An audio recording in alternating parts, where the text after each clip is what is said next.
Hi, I'm Jason Odell, and this is the Sensor Plane Photography Podcast, where light and technology come together. And I want to wish everybody happy holidays. So to do so, I brought along my buddy Rick Walker, formerly of the Image Doctors, and now seeing us together, you know why we did that as an audio podcast. Thank you. But it's good to have you back in the studio, Rick, and just want to say, what's up? How you been doing? Good. So, staying busy. Staying busy, yeah. What you been doing photographically? I know you have a real job, but what's been going on with behind the camera? Well, I think my fundamental interests are pretty similar to what they were in the past. I'm still doing a lot of landscape stuff, still doing a lot of travel stuff, and unfortunately, I'm one of those people that likes too many different things, which we'll talk about a little bit later. Yeah, has nasty impacts on equipment, but those are still my main interest. I've been able to do some fun things in both of those primary realms. So remind me, you did a photo trip last year. Where did you go? Because you went somewhere that was fun. Yeah, several places. So last year, stuff in Portugal, mainly around the Lisbon area, New York City, which was a blast. Spent about a week in Manhattan, and that was awesome. I mean, New York is just a great place to shoot. And more recently, Charleston, Beijing, China, Kyoto, so you've been Japan. around a few places then. Yeah. Awesome. That's really good. Fun stuff. And just because I always have to ask them, are you still mostly traveling with your Nikon stuff? What are you using right now? Nikon stuff. Again, we'll probably talk about it in a little bit, but both of us have some Fuji stuff, and what I find is I don't really use that a lot for the more serious stuff. Mm-hmm. Yeah, it's good. And there's a lot of ways to go small with a Nikon kit too, right? Because I think you picked up a D750 and a few other things. So that can be nice. But it sounds like you're doing more urban, trips-wise, traveling, more vacation kinds of stuff than just pure landscape things. Yeah, I know you've been doing some landscape stuff too, but... some stuff in the Southwest with canyons and things like that. In fact, be heading down to the southwestern part of Colorado here in a few days for some shoots down there, along with Monument Valley. Oh, that'll be great. Yeah. That'll be really good. Okay, we want to start off with our first topic for the show today, which is DSLRs versus mirrorless, camera systems versus just cameras. And by cameras, you could be just an interchangeable lens camera that you have a zoom lens on. Maybe it's a point and shoot camera, whatever. Because in the last 2 or 3 years since the Image Doctors went off the air, that was the last thing that has really kind of taken off. Mm-hmm. I mean, I know we talked about way back when we talked about micro four thirds because you had some of the Panasonic. Yeah, I actually started using mirrorless very early. Mm-hmm. I think I had a Panasonic G1, which was one of the early ones with the electronic viewfinder and things like that. And so I've experimented with them, ever since. But for me, they've always been a supplement to my main equipment. Mm-hmm. Unlike some people, I haven't felt compelled to replace my main system, which is Nikon stuff, with a mirrorless system.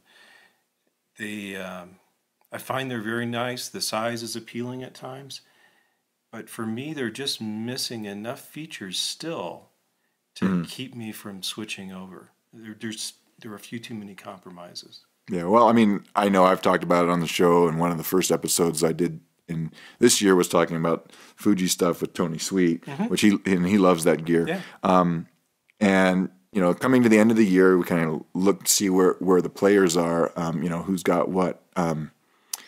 Nikon has the one system, which I really think has been just pushed out of the line. I don't think people take it seriously. Right. And that's mostly because just the sensor is so small.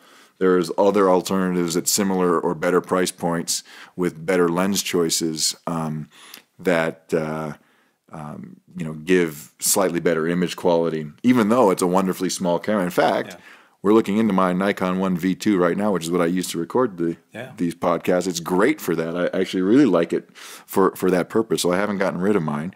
Olympus makes a good system. Sony makes a good system, and Fuji makes a good system. And then there's still the Micro Four Thirds, Panasonics, and some other players out there. But I mean, I would say that sitting here today, for people who are looking at making a move to a system, you have to evaluate your needs. The good news is that, at least with a lot of these cameras, there's either already a pretty good lens lineup that you could, in theory, replace your entire system. You can get the telephotos, the portrait lenses, the macros, the super wide zooms. I mean, that's really good stuff to have. But the question is should you replace your entire system and build a parallel kit? Because I think that's a slippery slope. What do you think on that? Well, having done it, not to replace my primary system, but gradually building up a parallel system on the side, it is a slippery slope, and it's not necessarily a very productive one. One of the things that's hard about it is you never quite know until you do it, because a lot of that stuff can be very appealing. I mean, there's some nice stuff out, and a good example is both of us have a Fuji X-T1, right? And it's a very good camera in a lot of respects. It also irritates me a lot at times, when I want to do something like a handheld HDR bracket, and it'll do 3 shots, 1 stop apart. That's it. Thank you very much. And if it were 2 stops, you don't want more than that. If it would be great. Yeah. And the firmware stuff with the Fuji is, they started off in such a bad place compared to Canons or Nikons or Pentax cameras or whatever. They've improved a lot, but they're still missing things that matter to me.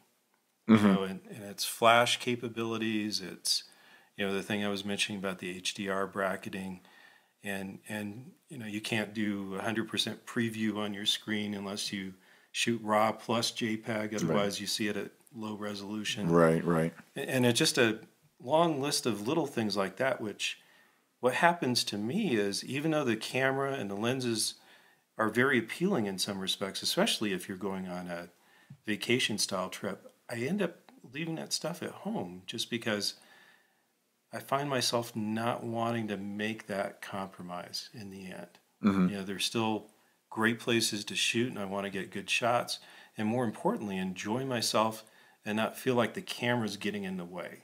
And I think for me, that's the biggest thing. Right now, a lot of those systems, and I've tried a bunch of them, still feel like they're getting in the way as opposed to being a natural part of shooting. Right, and that's a great point. I know a lot of my customers, clients, the small form factor of these cameras is incredibly appealing to myself included. Because you walk around, especially for urban stuff. I was walking around Washington D.C. Taking only the Metro, getting ready to scout out an upcoming workshop. And I'll tell you what, carrying around my Fuji was a heck of a lot easier than carrying around my D810 and associated glass. But, there's definitely things that these cameras, they can do, and they're getting better. In fact, I should probably point out that if you do have a Fuji X-T1, you want to get the latest firmware update. Speaking of firmware, firmware update 3.0 just came out last week in the December 15th or 18th or something like that. It really adds some nice improvement features to the camera. Things that you could do. You can actually now move your focus point around just by pressing the little pad on the back. Imagine without having to initiate that. That. Yeah, that's one that's great. It links the active focus point to the spot meter. Go figure. Well, hey, Canon doesn't even know how to do that. Sorry, Canon, but you don't know how to do that yet. Or maybe they've gotten over it. Another thing that they've given is that in single servo, they give you a manual focus override, which is a wonderful option to have. So there's and they added electronic shutter, which is something they should have done a million years ago. Because electronic shutter's got some real benefits. And that's one of those areas where a mirrorless camera can be outstanding. Because there's certain shots that you just, could you imagine getting a shutter speed of, 30,000th of a second and not having to worry about, which means that you could shoot outdoors with a fast lens and get that soft focus area without overexposing the shot. So there are things that those cameras will do. But I've used the Nikon one. I've used the Fuji. I like them. I take them with me. Yeah, and I'm probably sounding harsher than I really feel because obviously I own the stuff. Yeah. So there are some positive things with it. It just, again, there's still some things there that just frustrate me at times when I'm out shooting. Sure. And some of it is probably learned behaviors over a very long period of time.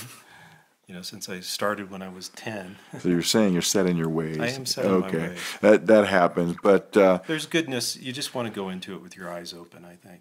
Yeah, and that's the good news. On the other hand, I mean, I can understand. Do you want to switch brands? Do you want to do this? And one thing that sometimes you could think about is whether that other half of the question is whether you need to not avoid going to a different form factor camera like a mirrorless or whatever, but do you really need to replicate your entire system in parallel? Mm-hmm. And like you said, it's very easy to do because a lot of these cameras now, they offer equivalents of a lot of the same kind of glass that we would be using with our DSLRs.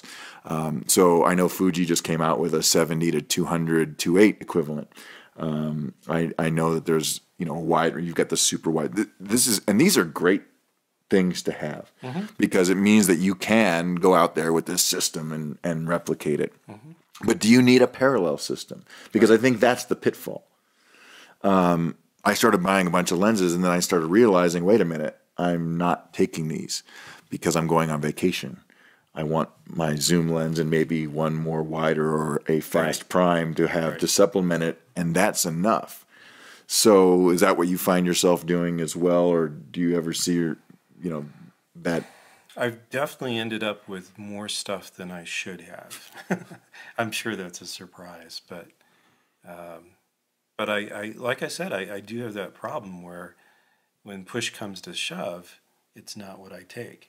And, a good example is when I was in China here recently. Theoretically, that might have been a great time to have taken the XT1. And instead, I took a D750, which is, by the way, a tremendously good little camera. Mm-hmm. I still have a little bit of a preference for the 810, but the 750 is awfully good. And it's, a fair amount smaller and lighter than the 810 and very pleasant to use. And if you use something like the 24 to 85 zoom on it, or if you use some of Nikon's newer 1.8 primes, which are really good lenses. Yeah, they are. Then you've got something that's not that bad. It's really pretty darn pleasant to carry around. And it doesn't have some of the compromises for me. Yeah, and I think that's the key. It is a preference. That's the key, because I know a lot of people are out there, and I see a lot of people, they are moving over to these mirrorless systems, and you know what? That's cool too, because there is a lot to be said about having a camera that has good optics, has a good sensor, and has a good form factor in a small. And I think, aside from some of the little firmware things we've talked about and those things evolving over time, we would love to see. We would love to see Nikon make a D810 type of thing in a mirrorless body. Mm-hmm. That kind of ergonomics and that kind of thing not with a full frame, but an APS-C type of sensor, whatever. And it would be, we'd go buy one in a heartbeat. Yeah. That being said, one thing about my Fuji is that in terms of image quality, it's always delivered the goods that I want to get. In terms of the shots that I want. Yeah. So I don't really feel like I'm making tremendous compromises on image quality, because I know I've got good lenses and that kind of thing. Mm-hmm. But I'm right kind of now, after having spent a year with some of these things, I'm kind of at that point where it's like, well, if I'm going out for something, leading a workshop or whatever, I'm going to be bringing the more robust kit. And when I'm traveling with my family, I'll bring the small kit and maybe a zoom lens. And so, that's still where there is still a market for either the mirrorless or even point-and-shoot cameras, which you can have for next to nothing now. It's not always about using your cell phone, right? Which is the other camera that everybody has and ends up using. But that's a topic for a different time. Mm-hmm. All right, well, that's a great a great thing, and it's going to lead us into our next segment. All right, now we've talked a little bit about the mirrorless DSLRs. Do you need a camera? Do you need a system? Talking about building those parallel systems, it is the end of the year. People are looking at buying new things all the time. We used to always do our little what should you get for gift ideas, but you know that we're going to change it up a little bit this year, and we're going to talk about some ways to streamline your need to possibly clean out your closet and get rid of things that you don't necessarily use, need, want. Sometimes that's easier said than done. And so we've got some tips today for some ways you can do this, because you've probably, if you're like us, you've probably got a bunch of things sitting in your closet that you might not have used in a lot longer than you think, even though it might be good or it might be just old stuff. Maybe it's old manual focus things or film cameras or whatever. So what do you do? What's a good way to, get a little money back for that and turn it into something that you do want? Well, we were talking a little bit about this, and a couple options. There are always the obvious eBay things, which has its pros and cons, and most people are pretty familiar about that. I think we'd be remiss if we didn't talk about the Nikonian site and selling stuff on there. If you're a Nikon user, especially if you've got a membership there already, that can be a great place, because it has a very high reliability rating, in terms of buyers, sellers, etc. So it's less painful in some respects than going the eBay route. Right, because you're just dealing with a personal sale. You don't have to worry about the eBay fees. And like you said, it's a smaller community. It's more, not. I've never had, and I've sold things on Nikonians. It's the I want to buy, I want to sell forums, and I believe you need to be a silver member in order to access those. So I think that's a $25 annual membership or something, which is nothing if you're going to sell your gear. But I've never had a bad deal there. I mean, I've sold expensive things there. Earlier this year, I got rid of a bunch of lenses that I just wasn't using anywhere, and it's a good place to look first. It's also a good place, to get an idea of what people are selling things for, as well as eBay, and just see what things are listing for. One of the things that can be really hard to do, especially if you're like us, is you look in your closet and you look at all these things and you go, well, should I really sell this? Is it really something that I want to? Because you can imagine that time. Oh, I really wish I had. You can second guess yourself onto whether you should sell these things, and hey, that can happen. So, what are some ways that you can sort of take an inventory as to what you really use? And we were talking about one, and that's using Lightroom. So, why don't you tell us about that? Yeah, it's a great way, and coincidentally, I was just doing this a few days ago. Got a fun trip coming up in less than 2 months to Spain and Morocco and places like that. And so I was just trying to sort out, what would I want to take? And so one of the things I did is I went into Lightroom and I looked at some shoots that I had done that were kind of in similar circumstances. So I looked at the stuff I did in Portugal. I looked at some stuff I did in Italy and Turkey and places like that just within the last few years. And it really helped me figure out, in a situation like that, what am I likely to really use? And one of the things I found, if I went in there and filtered the images down to my keepers, the things that I would print, put on a website, things like that, is that, quite honestly, I can get by pretty darn well with something like a 24-70 and a 70-200. It's nice having a wider lens at times, but not as many images in that realm ended up being a keeper for whatever reason, my personal preferences or things like that. So my conclusion is I could probably skip taking something like a 16-35 or an 18-35 and get it narrowed down a little bit. But it was very interesting because you can look at the lenses, you can look at the focal lengths, and you really get a sense of what's going on. So that's a double tip, because you can use these tools that if you've got something where your images are catalog database, whatever, it doesn't have to be Lightroom, but you can see what you use, which will help you from overpacking, which is the other Right. problem. And then at a deeper level, you can see the time frame and what you're actually using to take your keepers, what lenses you use the most, what lenses you may never use. So, example, I had a 200 f2 VR, beautiful lens. Yeah. I mean, just a fantastic lens. But when I looked at it, when I bought that lens, I realized going through Lightroom and I looked at the years, I'm like, wow, I haven't shot this thing more than 500 frames, and I got some great pictures with it. Yeah. But what happens is that I never packed it. Why? Because it was this big. I mean, it was just a giant thing. And if you were, always working out of a car and never on a plane or doing something studio work, and you're a wedding photographer, portrait photographer, and that could be your bread and butter. Right. If that's the look you want. But it wasn't for me. And another good example was the 200 to 400 VR. Great lens. Loved that lens. Bought that lens when we were shooting DX.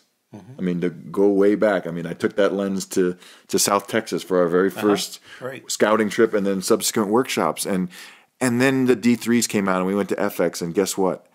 I didn't use my 200 to 400 virtually ever again.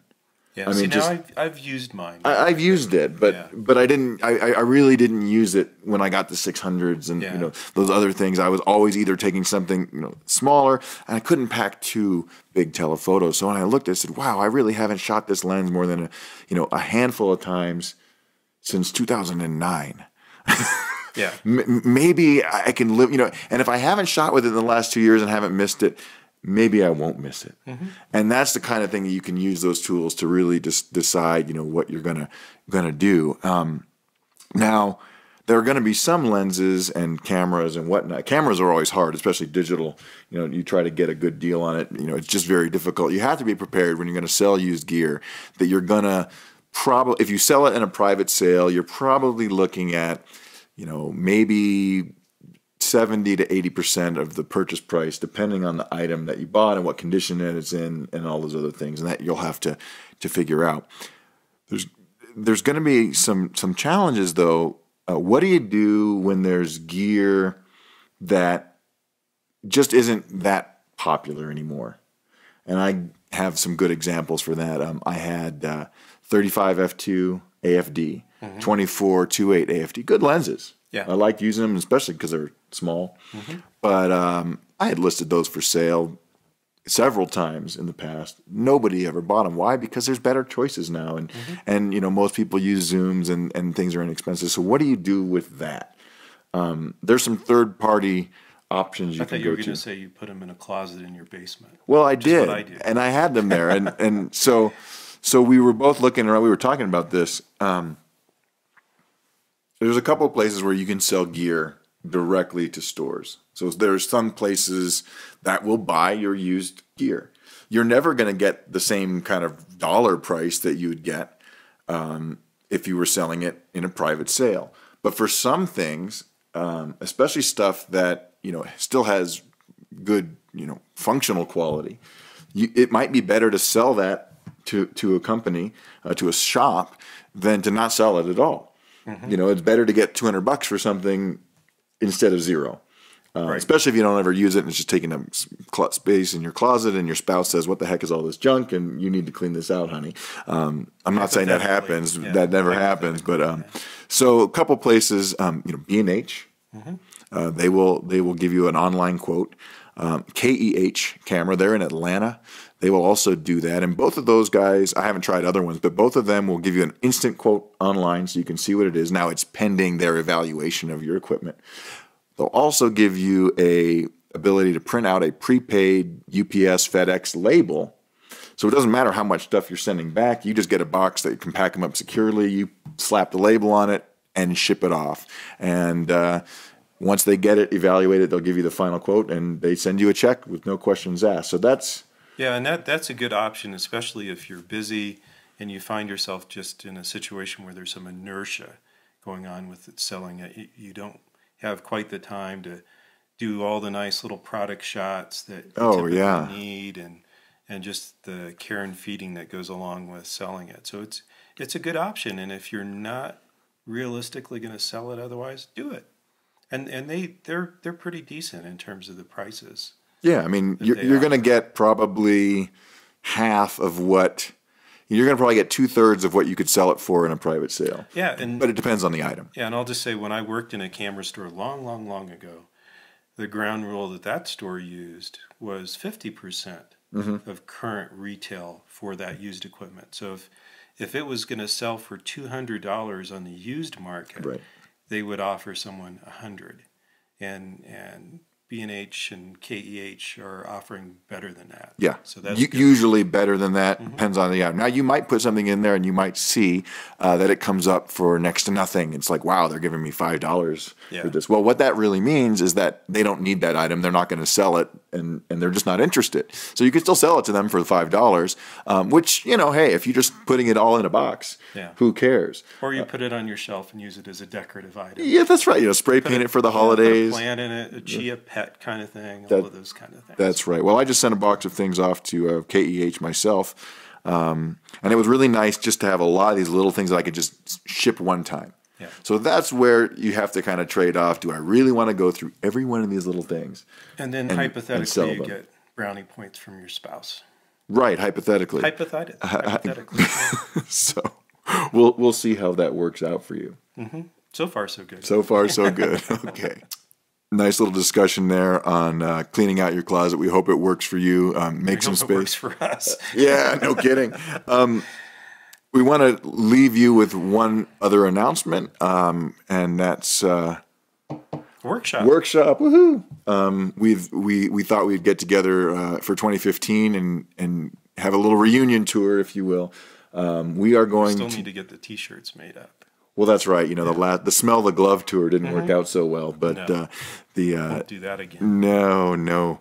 But if you want a workshop that goes to 11, and by 11 we mean altitude, 11,000 feet, or maybe not quite that much, but pretty darn close. Pretty close.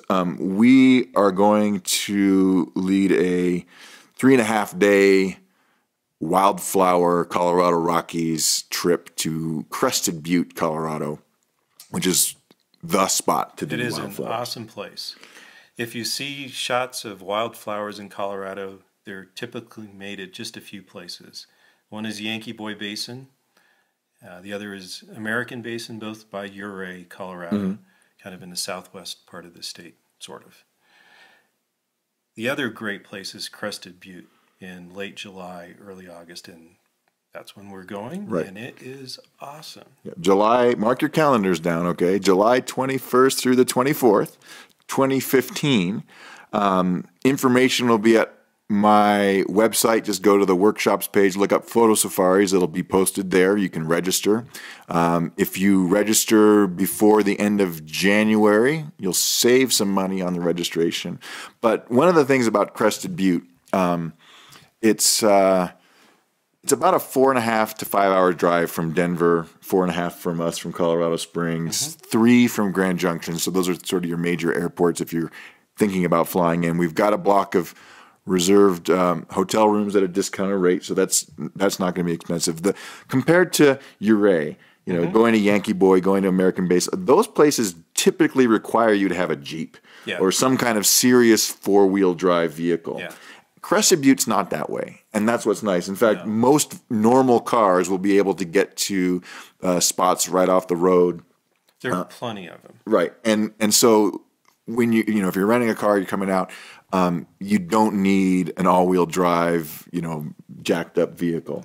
No, and it's a pleasant drive from Denver or Colorado. It's true. It's a beautiful drive. It's easy, and it is gorgeous. I mean, that time of the year, the flowers are just insane around that area. That's the only way you can describe them. They're insane. Yeah, and you go out to some of the locations, and it's just like shooting fish in a barrel. I guess that's or shooting plants in the Rockies. But so some of the things that will be, the instruction will include macro, close-up stuff, which isn't always macro lens, mind you. Rick was mentioning using a 300-2.8 for isolated subjects. I had a blast with that lens last time I was in Crested Butte. So there's different things, but also the wide shots, the scenic wide shots. So opportunities for HDR, opportunities for grad filters, and we'll help everybody with image critique, with post-processing, as well as field instruction. You'll need a tripod. And bring a camera. But it's actually not a tremendous amount of gear that's required for a shoot like this, basic kinds of settings. So it'll be really fun. Again, July 21st through 24th, 2015. Check out my website, luminescentphoto.com, and click on the workshops tab, and you will find it. All right. Well, hey, Rick, thanks again for coming over to the new Wayne's World studio. Yeah. Appreciate it. And want to wish everybody a Merry Christmas, Happy Holidays, Happy New Year, Happy Hanukkah. Thank you. Anything else you can think of? I think that should do it. Vote early, vote often. Come to our workshop. Yeah. All right. Go to 11. Go to 11. All right. So thanks again, and we'll see you next time on the Sensor Plane Photography Podcast. Bye-bye.